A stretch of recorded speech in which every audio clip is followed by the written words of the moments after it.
Luc 13, verset 6 à 9. Or, il disait cette parabole. Quelqu'un avait un figuier planté dans sa vigne et il vint pour y chercher du fruit. Mais il n'en trouva pas. Et il dit au vigneron, voilà 3 ans que je viens chercher du fruit à ce figuier et je n'en trouve pas. Coupe-le, pourquoi rend-il la terre inutile? Et répondant, il lui dit, Seigneur, laisse-le encore pour cette année jusqu'à ce que j'aie creusé et mis du fumier tout autour. Et peut-être portera-t-il du fruit, sinon tu le couperas en effet. Voilà, donc ici nous avons une parabole du Seigneur. Et Jésus a beaucoup prêché pour ceux qui ont la culture de la lecture. Et je vous invite vraiment à lire les Écritures. Alléluia. Donc, à lire la Bible. La Bible, c'est un livre qui est inspiré et c'est un code de vie. Donc, on peut être face à des questions, des interrogations. Les réponses, on peut les trouver dans les Écritures. Donc, je disais que Jésus a beaucoup prêché.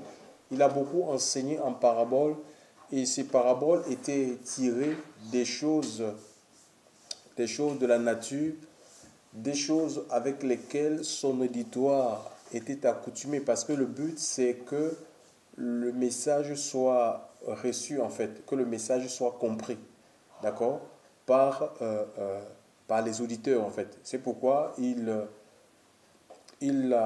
utilisait les éléments de la nature pour qu'ils soient compris, pour que son enseignement soit compris. Ici, il nous parle d'un homme qui était propriétaire d'une vigne. Il avait une plantation de vigne.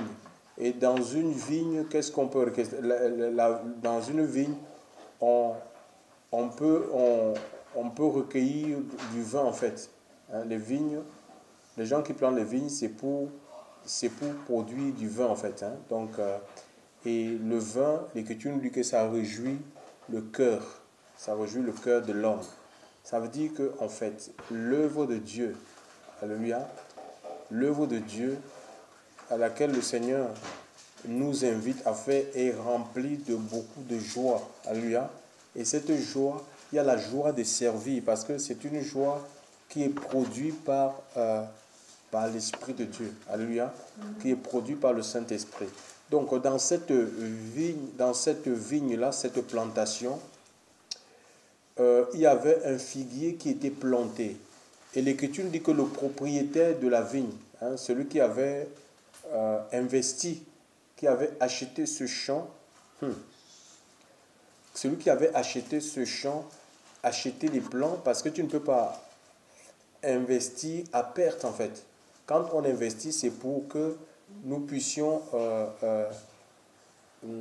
non seulement récupérer les fonds que nous avons mis pour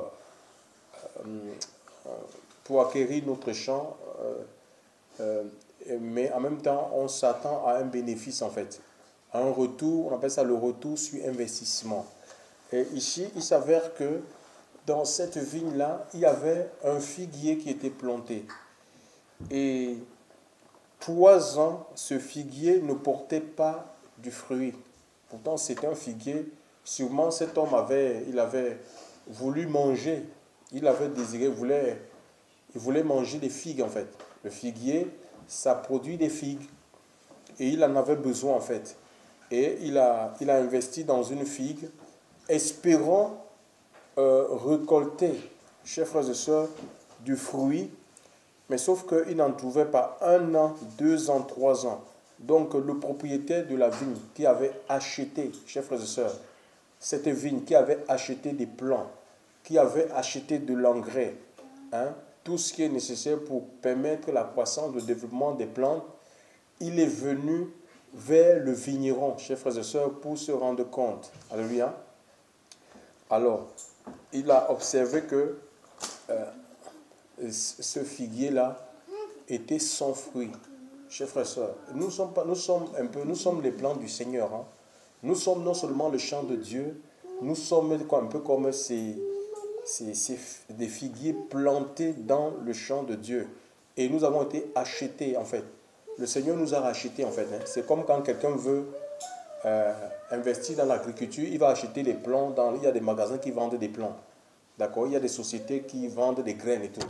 Et le Seigneur nous a achetés. Chers frères, ce n'est pas à n'importe quel prix, c'est au prix du sang, au prix de son Fils Jésus-Christ. Et il nous a plantés dans son champ pour que nous puissions faire quoi? Pour qu'on soit utile. On est utile quand on porte du fruit. Ça veut dire qu'on va permettre aux gens, à partir de nos fruits, chers frères et sœurs, de vivre. Alléluia. Gloire à Dieu. Alors, donc, le figuier est sans fruit et le propriétaire du champ, dont ça peut être Dieu, et le vigneron ici, c'est celui qui travaille, c'est celui qui produit le vin en fait. Ça peut être, c'est le Seigneur, ou ça peut encore imaginer le Saint-Esprit, ou on peut aussi dire que ce champ appartient, c'est comme l'Église, alléluia, ça appartient au Seigneur et il a donné la responsabilité, la charge au Saint-Esprit en fait, alléluia, qui est chargé de nous tailler, chers frères et sœurs, hein, d'enlever les mauvaises herbes. Ça, c'est le travail de l'Esprit de Dieu. Aussi, le vigneron, ça peut être aussi des conducteurs, en fait. Ça peut être des conducteurs, mais c'est plus le Seigneur, c'est plus l'Esprit de Dieu. Alléluia. Gloire à Dieu. Donc, ici, donc 1 an, 2 ans, 3 ans, il n'y a pas de fruits, en fait. Alors, le monsieur, le maître, le maître, qu'est-ce que le maître va dire? Le propriétaire de la vigne va dire, je viens chercher je n'en trouve point. Ça fait 3 ans, voici 3 ans que je viens chercher du fruit sur ce figuier et je n'en trouve point. Coupe-le. Pourquoi aussi occupe-t-il inutilement la terre? Pourquoi est-ce qu'il occupe inutilement la terre? Et répondant, il lui dit, Maître, laisse-le cette année aussi, jusqu'à ce que je l'ai déchaussé et que j'y ai mis du fumier, et peut-être portera-t-il du fruit, sinon après tu le couperas. Le Seigneur va lui dire, fais grâce. Donne-lui une année de grâce, une année pour pouvoir rattraper son retard. Alléluia. Et sinon à l'avenir, on va l'extraire en fait. On va de toute façon, il est dit, tout arbre qui ne produit pas de fruits sera coupé et jeté où? C'est ce que l'Écriture dit, sera coupé et jeté au feu. Donc ici, le vigneron qui intercède en fait, le maître de la maison, il voulait recueillir, il voulait du fruit et il n'en trouve pas. Donc il y a donc quelqu'un qui intercède et il a pris une décision qui est systématique, c'est-à-dire peut-être de remplacer cette plante, d'enlever cette plante et d'en mettre une autre. Et le vigneron va dire non, laisse encore cette année et je mettrai du fumier, je vais nettoyer et peut-être qu'il produira, sinon tu couperas. Donc ici, la personne qui intercède en fait c'est qui? Je disais que c'est soit le Seigneur, soit le Saint-Esprit. Donc on voit ici l'intercession du vigneron. Hein? Le maître veut qu'on enlève, qu'on coupe cette plante qui est inutile, qui ne porte pas du fruit, qui ne sert à rien, qui occupe la place inutilement. Donc le vigneron intercède en faveur de cette plante, qu'on puisse accorder une année de grâce.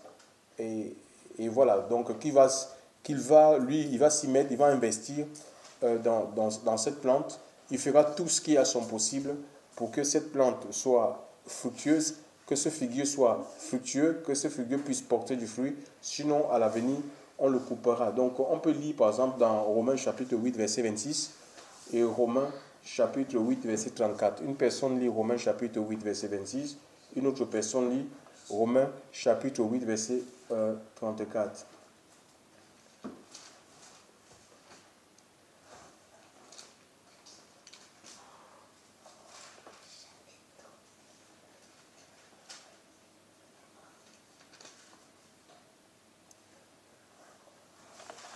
C'est bon?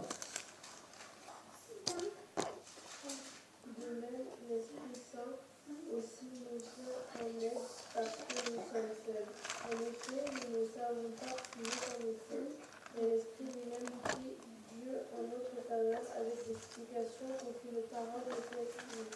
Oui, on voit ici que, ici, il nous a dit que c'est le Saint-Esprit qui intercède en faveur de nous. Alléluia.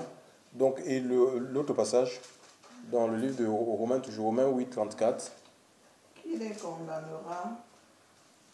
Machia est mort et bien plus, il est ressuscité. Il est à la droite d'Élohim et il intercède pour nous. Donc, on voit le Seigneur intercède, un peu comme ce vigneron. Il s'est mis à intercéder pour qu'on ne puisse pas couper cette plante, en fait. Donc, c'est ce que le Seigneur il fait. Le Seigneur est patient, en fait. Le Seigneur est patient vis-à-vis de nous. Qu'est-ce qui peut faire qu'une plante ne produise pas ou une graine ne pousse pas? Il y a deux choses. Hein. Par exemple, dans le livre de Matthieu, chapitre 13, le Seigneur va donner la parabole du semeur. Hein, le semeur, il sort pour s'aimer. Il y a des graines, il y a une partie de la semence qui tombe sur le long du chemin. Donc la référence se trouve dans le livre de Matthieu, chapitre 13, versets 4 à 9. Donc il y a des plantes qui tombent le long du chemin et il nous est dit que donc, le long du chemin, le chemin c'est un endroit, c'est une route qui est piétinée en fait, où les gens marchent et c'est dur. Donc les plantes ne peuvent pas rentrer au sol. Alors les oiseaux, quand ils ont vu ces semences-là, ils vont les voler. Et la semence ici, c'est la parole de Dieu en fait. C'est la parole de Dieu. On voit d'abord que là, s'il y a un problème de terrain, le terrain il est dur. D'accord? Endurci parce qu'il a été piétiné. Donc, et beaucoup de vies parfois sont infertiles à cause des expériences du passé. D'accord? Ils ont été piétinés par la religion, ils ont été piétinés par des hommes et ils ont du mal à croire que Dieu existe. Ils ont du mal à se donner au Seigneur.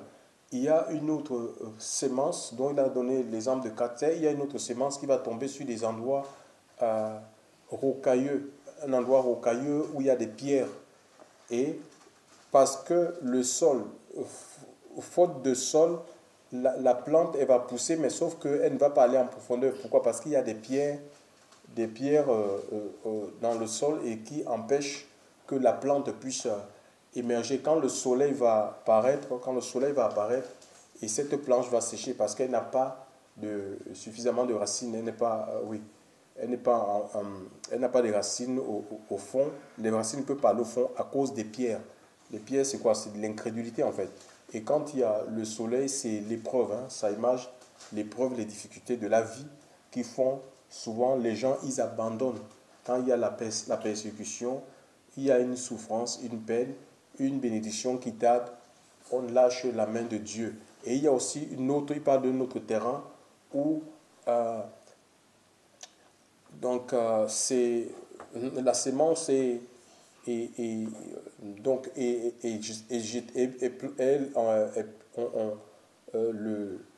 le semeur va s'aimer sur des endroits où il y a des épines. Tu vois, une terre qui est remplie d'épines et de ronces. Mais sauf que la semence, elle va pousser, mais elle va étouffer en fait. D'accord? Parce que les épines, les ronces, donc les substances minérales, énergétiques qui doivent servir pour le développement de la plante, cette plante ne peut pas la profiter. Il y a d'autres choses qui étouffent, qui prennent de l'engrais en fait, l'engrais qui doit servir pour que cette plante-là se développe. Et il nous est parlé des soucis. Le Seigneur, parlant des épines, il parle des soucis de la vie. Les soucis de la vie, les inquiétudes et l'envie, la soif de s'enrichir en fait. L'envie de s'enrichir, de s'acquérir les biens de ce monde fait que nous ne portons pas du fruit. Et il est parlé de la quatrième terre. La quatrième terre qui est une bonne terre où une semence, une graine va donner 30, l'autre 60, l'autre 100. Et la terre là, la bonne terre là, c'est l'image d'un cœur, un cœur qui est réceptif en fait. Donc parce que la semence, ça vient dans notre cœur. Notre cœur doit être un terrain qui reçoit la parole de Dieu. Alléluia. Donc parce que c'est à l'intérieur de nous que la parole de Dieu est appelée est appelé à germer. Donc il y a un problème de terrain, mais aussi la sémence. Dans le livre de Jean, par exemple 12, verset 24, est-ce que tu peux lire Jean 12, verset 24? Il y a aussi un autre problème. Donc il y a un problème de terrain. Après il y a la sémence. Si la graine elle est pourrie, si vous sémez sur une terre, la terre peut être bonne, d'accord? Une terre peut être favorable pour recevoir une sémence. Maintenant, Françoise, si la graine est pourrie, si c'est un faux enseignement, mais on ne peut pas s'attendre à une récolte, non? La récolte ne sera pas au rendez-vous. Oui, ma soeur. Jean 12, 24. Amen, amen. Je vous le dis, si le grain de blé qui est tombé en terre ne meurt, il reste seul, mais s'il meurt, il porte beaucoup de fruits. Celui qui aime sa vie la perdra, et celui qui hait sa vie dans ce monde la gardera pour la vie éternelle. Donc le grain de blé, il faut que le grain meure pour pouvoir porter du fruit. Le grain doit subir ce qu'on appelle un métabolisme, une transformation chimique, chers frères et sœurs, biologique, pour pouvoir germer. C'est-à-dire quand ça sort, ce n'est plus graine, c'est une plante. Alléluia. Et cette plante va pousser au point de donner des épis, chers frères et sœurs. Alléluia. Et du froment dans les épis. Donc, dans l'épi. Chers frères et sœurs, dans le Seigneur. Donc, on voit ici, pour qu'il y ait la vie de Dieu, nous devons mourir en fait. Nous devons mourir à nous-mêmes. Si nous voulons porter du fruit, il faut qu'on meure, chers frères et sœurs, on meurt à la vie animale, chers frères et sœurs, hein, la vie de la chair. Par exemple, les désirs de la chair sont contraires à ceux de l'esprit. Quand il est parlé du fruit ici, c'est le fruit de l'esprit que nous sommes appelés à porter. Et c'est une production, d'accord? Le fruit de l'esprit, c'est une production. C'est la sémence. Quand la sémence en nous, la sémence est arrosée, la sémence est entretenue par la parole de Dieu, par le Seigneur lui-même, le Saint-Esprit. Il entretient cette demande, le fruit de l'esprit. Alléluia. Donc l'esprit de Dieu en nous va faire germer le fruit, c'est-à-dire la paix, la joie. Et on est dans un monde où il n'y a pas de paix. Dans un monde où il n'y a pas de paix. Les gens, ils ont besoin de manger. C'est ce qu'on doit proposer aux gens en fait. On doit proposer aux gens qu'il y a la paix. Mais on ne peut pas proposer quelque chose que nous n'avons pas, chers frères et sœurs. Alléluia. La vraie paix. La paix la paix de Dieu qui surpasse tout entendement. Ça veut dire que tu es éprouvé, mais tu as une paix qui est spirituelle. La joie du Seigneur dans la souffrance. C'est la joie de l'esprit. La maîtrise de soi. En sorte qu'on n'est pas emporté en fait. On n'est pas des enfants de Dieu emportés à tout vent. La maîtrise sur notre personne, la fidélité, dans la foi en toute épreuve. Il y a des circonstances, on sait en qui on a cru, chers frères et sœurs, dans le Seigneur. Hein, on ne tremble pas, on ne va pas prendre des mauvaises décisions, chers frères et sœurs. Alléluia. Parce qu'on croit en Dieu, on croit dans ses promesses. On est bon. C'est le fruit de l'esprit en fait. C'est une production, ce n'est pas des choses qu'on peut inventer. On est appelé à porter ces fruits si notre terrain, la terre est favorable, si on favorise, si on favorise la croissance de la sémence, cela est possible dans la vie de chaque enfant de Dieu. Chers frères et sœurs, vous savez, par exemple, ici il est parlé de 3 ans. Cet homme-là, sûrement peut-être que les gens qui plantent, les cultivateurs, les gens qui plantent les figues, c'est 3 ans en fait. Il faut attendre 3 ans pour espérer une production. Et ici, il a fallu 3 ans. 3 ans pour que Jésus puisse former les disciples. 3 ans, c'est suffisant. 3 ans est largement suffisant pour former un disciple. Un disciple du mot grec mathetes. Mathetes, ça veut dire étudiant, ça veut dire élève. C'est quelqu'un qui suit l'enseignement d'un maître en vue de devenir comme le maître. Par exemple, vous suivez mes enseignements et le but c'est que vous soyez comme moi j'imite Christ en fait. D'accord? Ça ne veut dire pas que vous allez être comme moi, ça veut dire avoir mon ministère. Le ministère apostolique. Par exemple, si moi je suis un apôtre ou un évangéliste, vous avez des évangélistes. Non, je suis, avant d'être évangéliste ou apôtre, je suis disciple de Jésus. Ça veut dire que l'objectif c'est de former des disciples. Et tout disciple accompli, le disciple qui est mûr, qui est mature. Hein, quand l'arbre atteint une certaine maturité, l'arbre porte du fruit. D'accord? Le disciple qui est mature, il va faire les mêmes choses sans être apôtre, sans être prophète, sans être pasteur. D'accord? Sans être ministère avec un nom. D'accord? Tu peux faire les mêmes choses que le Seigneur a fait. Celui qui croit en moi fera les mêmes choses que j'ai fait. Il en fera de plus grandes parce que je m'en vais au Père. Donc c'est comme ça. Ça dit c'est que nous devons faire les mêmes choses. Ça veut dire qu'on peut exhorter, on peut enseigner, on peut prier sur des malades et il y a des résultats. On peut chasser les démons. Pourquoi? Parce qu'on est disciple du Seigneur. C'est ça, 3 ans. C'est suffisant pour former 3 ans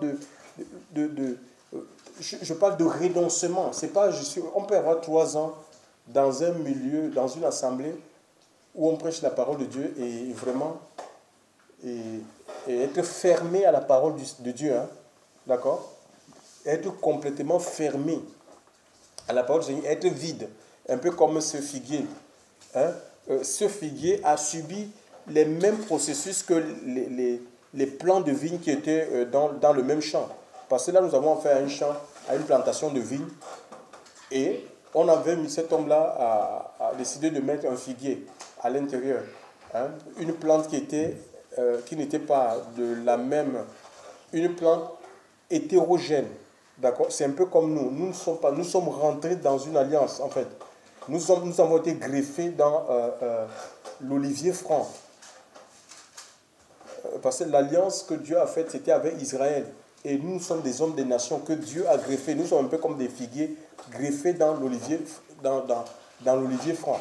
Et le Seigneur, ce qu'il attend de nous, c'est que nous puissions porter du fruit. Chers frères et sœurs, 3 ans. Je dis bien 3 ans, chers frères et sœurs, d'ouverture à la parole de Dieu. Des cœurs ouverts, 3 ans de constant, d'acceptation, hein, qu'on accepte des épreuves, de renoncement à soi-même. C'est ça. De constance dans la méditation de la parole de Dieu, dans les enseignements, dans le jeûne, dans la prière. C'est suffisant pour former un disciple accompli, un disciple mature, un disciple mûr. Jésus l'a fait avec les 12 apôtres. Alléluia, c'est dit dans les évangiles, 3 ans, chers frères et sœurs, de ministère, il les a formés, chers frères et sœurs dans le Seigneur. Alléluia. Et David, par exemple, David a arrêté dans le livre de...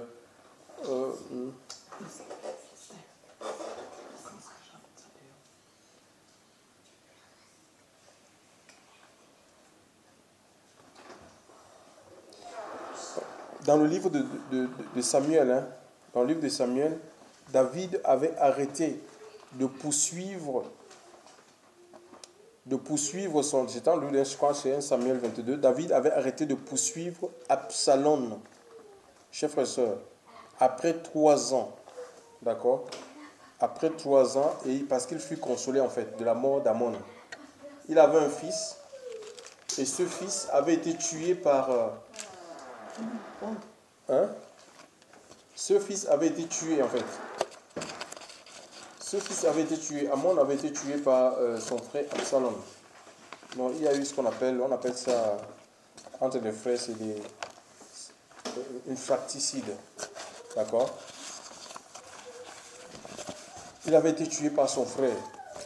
Pourquoi? Parce que celui-ci, Amon, là, avait violé sa sœur en fait. Donc il avait déshonoré sa sœur, sa demi-sœur. Et ça n'a pas plu à Absalom, il a tué et il a fui. David a passé 1 an, 2 ans à le poursuivre. Et la 3e année, parce qu'il était... Donc, il n'avait pas accepté ça en fait. Donc, et après 3 ans, l'Écriture dit qu'il fut consolé de la mort d'Amon et il arrêta de poursuivre. Et, chers frères et sœurs, il a arrêté. Pourquoi? Parce qu'il fut consolé de la mort d'Amon. Et il y a des gens comme ça, on ne peut pas porter du fruit si dans notre cœur, il y a de la rancœur en fait. Si on est un chrétien rancunier, si on vit dans la rancune, on n'arrive pas à pardonner. On n'arrive pas à pardonner nos ennemis, les gens qui nous ont fait du mal. Chers frères et sœurs, il y a beaucoup d'enfants de Dieu qui traînent des blessures. Chaque année, ils rentrent dans une nouvelle année, traînant les mêmes blessures, traînant la même rancune, traînant le même pardon. Ben, c'est pourquoi les vies ne sont pas fructueuses, chers frères et sœurs. Nous avons l'exemple, avant de retrouver l'écriture, on peut passer par exemple sur, comment il s'appelle, Joseph. Genèse 41, verset 51.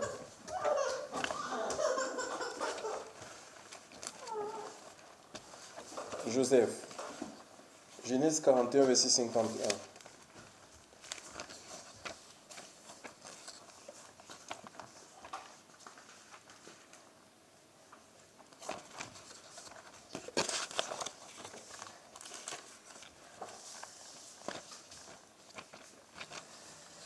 Oui, quelqu'un peut dire... Joseph appela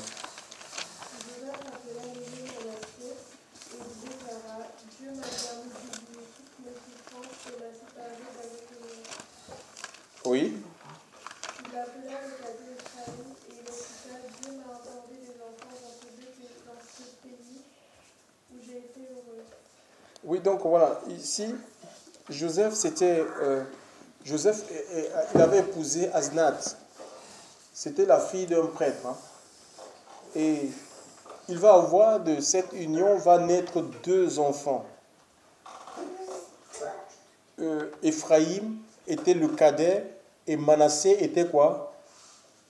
Manassé était, il faut participer. Il faut que ce soit interactif. Hein? Manassé était le fils aîné. Et il va dire, donc là, on a la définition de ce que signifie Manassé. Hein? Dieu m'a fait oublier toutes mes peines. Hein? Donc Manassé, c'est rattaché à l'hébreu nazo. Ça veut dire Dieu m'a fait oublier toutes mes peines. D'accord? C'est un enfant, oui, il a eu des peines. Il a été vendu par ses frères. D'accord? Joseph fut vendu par ses frères, les frères de sang. On l'a pris comme ça, on l'a jeté d'abord dans un trou. Parce qu'on était jaloux de son... on était jaloux de lui en fait, parce que son avenir était prometteur. On l'a vendu, on l'a mis dans les chaînes, il est parti en Égypte comme un esclave. Et là-bas, on l'a vendu chez Potiphar, donc il allait de maître en maître. Et dans la maison de Potiphar, il travaillait, on l'a accusé, chers frères et sœurs, on l'a accusé faussement, injustement. Chers frères et sœurs, il n'avait rien fait. La personne qui l'a accusé savait qu'il était innocent, connaissait la vérité, et lui-même connaissait la vérité, et Dieu connaissait la vérité. Mais ça n'a pas empêché qu'on l'amène en prison. On l'a jeté dans la prison de Pharaon. Hein? Et dans la prison de Pharaon, il a fait du bien à quelqu'un, en lui expliquant le songe, parce que Dieu lui avait donné cette capacité, l'interprétation des songes, lui a donné la sagesse. Et le monsieur à qui il a fait du bien en prison, il a oublié. Quand il a été rétabli dans son poste de chanson, il a complètement... on peut dire, ici on parle de zapper. Tu fais du bien à quelqu'un. Et Joseph lui a dit, souviens-toi de moi parce que voilà, je n'ai rien fait pour me retrouver. Quand tu seras dans le palais, essaye de faire quelque chose pour moi. Le monsieur a oublié Joseph. Il a fallu une crise. Il a fallu que Pharaon ait des visions où personne dans son entourage n'avait la capacité d'interpréter. Qu'il va se souvenir qu'il y avait quelqu'un là-bas en prison et c'est là où le Seigneur va l'élever. Mais on ne voit pas Joseph ni les chansons. Écoutez-moi bien. On ne voit pas Joseph en train de se venger par rapport à la nouvelle position, à son nouveau statut de vice-roi d'Égypte. On ne le voit pas en train de se venger sur Potiphar. On ne voit pas Joseph en train de dire, mais toi et chanson, tu m'avais oublié, je vais te défaire de ta fonction. parce qu'il était devenu, c'était le premier ministre, d'accord? On ne le voit pas en train de dire, voilà, la femme de Potiphar, maintenant moi je suis au poste, je vais vous faire la peau. Non, jamais. Ni ses frères, quand il y a eu, la famine a commencé à menacer sur toute la terre. Ses frères sont venus en Égypte pour s'approvisionner. Il va les recueillir dans sa maison. Et regardez l'enfant. Il donne le nom d'enfant que Dieu a oublié. Hein? Le nom Manaché. Dieu a oublié. Oui. Dieu m'a fait oublier toutes mes peines. Vous vous rendez compte? Manache, donc le premier fils. C'est comme ça. Nous, on transporte des peines. On transporte de la rancœur, de la vengeance. Voilà les chrétiens d'aujourd'hui. Des chrétiens rancunés, querelleurs.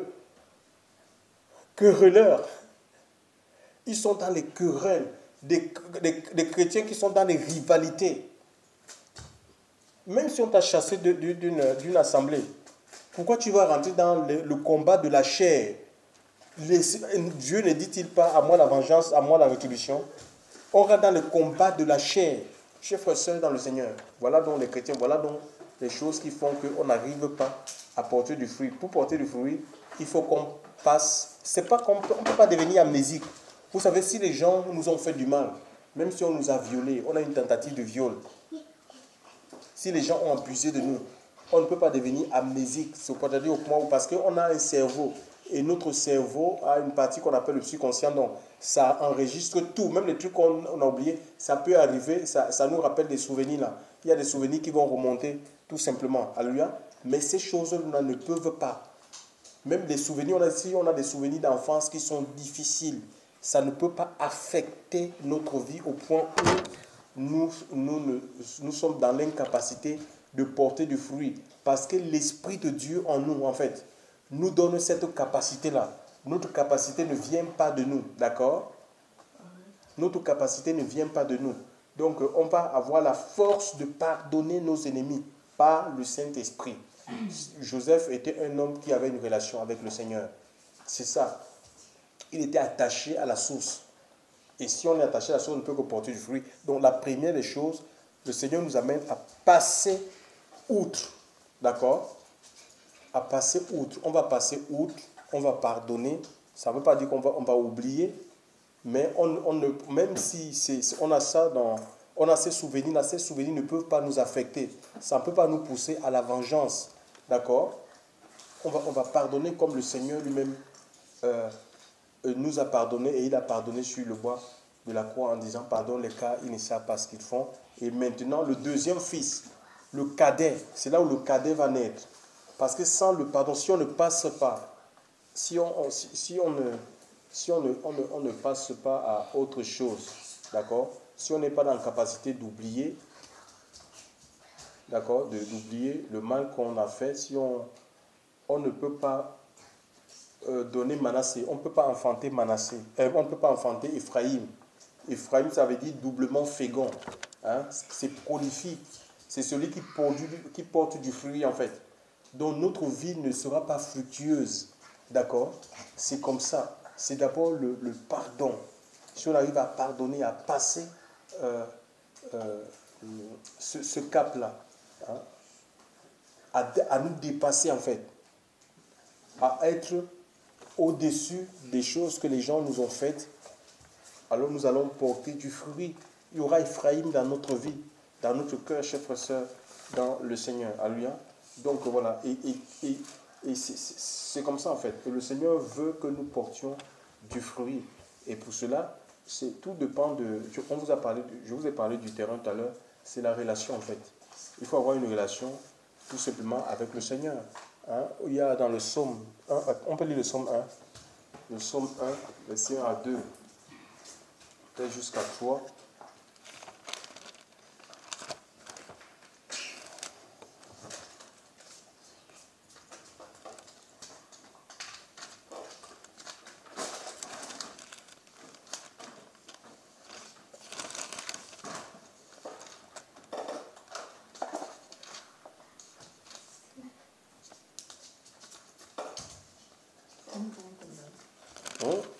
Verset 1 à 3. Béni est l'homme qui ne marche pas selon le conseil des méchants, qui ne s'arrête pas sur la voie des pécheurs et qui ne s'assied pas dans l'assemblée des moqueurs, mais qui prend plaisir dans la Torah de Yahweh et qui médite sa Torah jour et nuit. Il est comme un arbre planté près des ruisseaux d'eau qui rend son fruit en sa saison et dont le feuillage ne se flétrit pas. Voilà, donc imaginez si vous avez un arbre qui est planté dans un courant d'eau, d'accord? Donc cet arbre est alimenté. Cet arbre aussi va subir, on appelle ça comment? La chaleur en fait. Donc il y a le soleil. Les arbres qui sont plantés sur des marécages et autres, sur des fleuves, ils subissent le soleil en fait. Sauf que leur feuillage ne peut pas flétrir parce qu'ils sont alimentés en fait par l'eau. Et Jésus est cette source-là où nous devons, nous, être plantés en lui, chers frères et sœurs. Hein. Donc Apocalypse chapitre 22, hein, en sa saison. Apocalypse chapitre 22.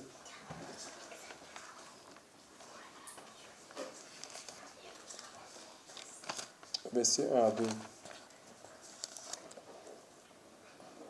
Et il me montra un fleuve d'eau de la vie, brillant comme du cristal, Oui. sortant du trône d'Élohim et de l'agneau. Au milieu de la place de la cité et des deux côtés du fleuve, l'arbre de vie portant 10 fruits et rendant son fruit chaque mois. Et les feuilles de l'arbre sont pour la guérison des nations. Donc voilà, ici, on voit ici, cet arbre-là, c'est Christ. Alléluia. Si Christ est en nous, nous allons porter du fruit chaque mois. Et une année, c'est 12 mois. D'accord? Donc il n'y a pas de raison que notre vie soit infructueuse. C'est-à-dire que chaque année, quelles que soient les circonstances, qu'il y ait des épreuves ou pas épreuves, nous sommes amenés à porter du fruit parce que nous sommes plantés dans le fleuve de Dieu, chers frères et sœurs, et nous sommes alimentés par la présence du Seigneur, par la présence du Seigneur. Donc c'est donc verset 37 à 39. Donc quelqu'un peut lire ça. 2 Samuel 13, verset 37 à 39. Absalom s'était enfui et il alla chez Talmaï, fils d'Amniour, roi de Géshur. Et David pleurait tous les jours son fils. Absalom resta 3 ans à Géshur où il était allé, après avoir pris la fuite. Le roi David cessa de poursuivre Oui. Absalom, car il était consolé de la mort d'Amnon. D'Amon, lui.